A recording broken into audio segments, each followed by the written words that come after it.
Mr. Nosey. Mr. Nosey liked to know about everything that was going on. He was always poking his nose into other people's business. Mr. Nosey was the sort of person who, if they came upon a locked door, couldn't resist looking through the keyhole to see why the door had been locked. Mr. Nosey was the sort of person who, if he found an unopened letter addressed to somebody else, would simply have to open it and find out what was inside. Mr. Nosey was the sort of a person who, if he was sitting reading his paper on a train, would much rather read the paper of the person sitting next to him.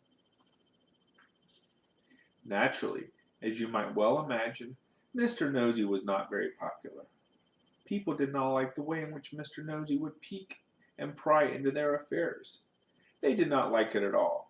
But did that stop Mr. Nosey peeking and prying? It did not.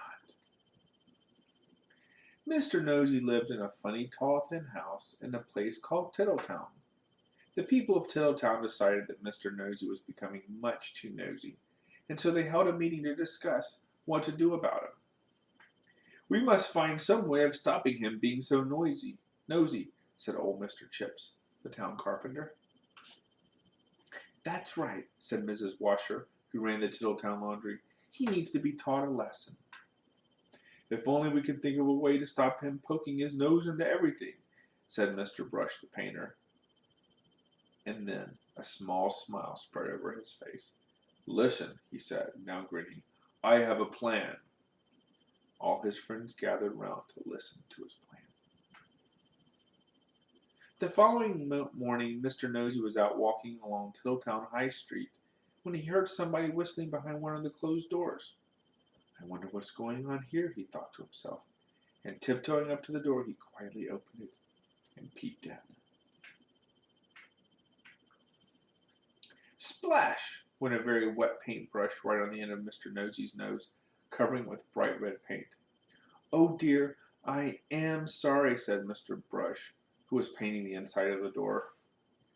Poor Mr. Nosey had to go straight home to try and remove the red paint, which was very difficult and rather painful.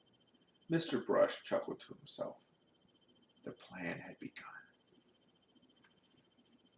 The following day, Mr. Nosey was walking past the laundry when he heard somebody laughing on the other side of the wall. "I wonder what's going on here," he thought to himself, and standing on tiptoe, he looked over the wall. Snap! Went a clothes peg right on the end of Mr. Nosey's nose. "Oh dear, I am sorry," said Mrs. Washer, who was hanging up clothes on a washing line on the other side of the wall. Poor Mr. Nosey removed the clothes peg and went off down the street feeling extremely sorry for himself and for his poor red nose. Mrs. Washer chuckled to herself.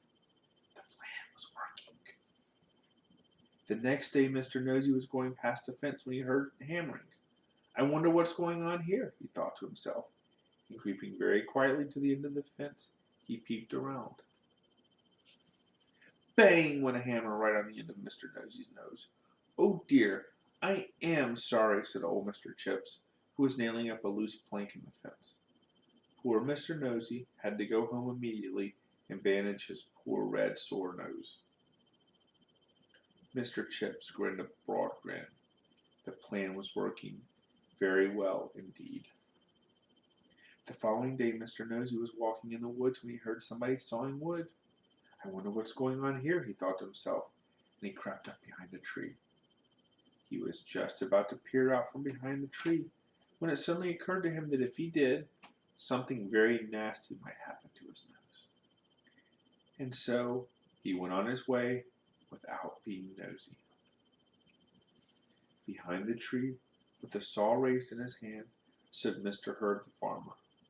When he saw that Mr. Nosey had gone on his way without being nosy, he laughed and laughed and laughed. The plan had worked. Mr. Herd hurried into Tiddletown to tell everybody.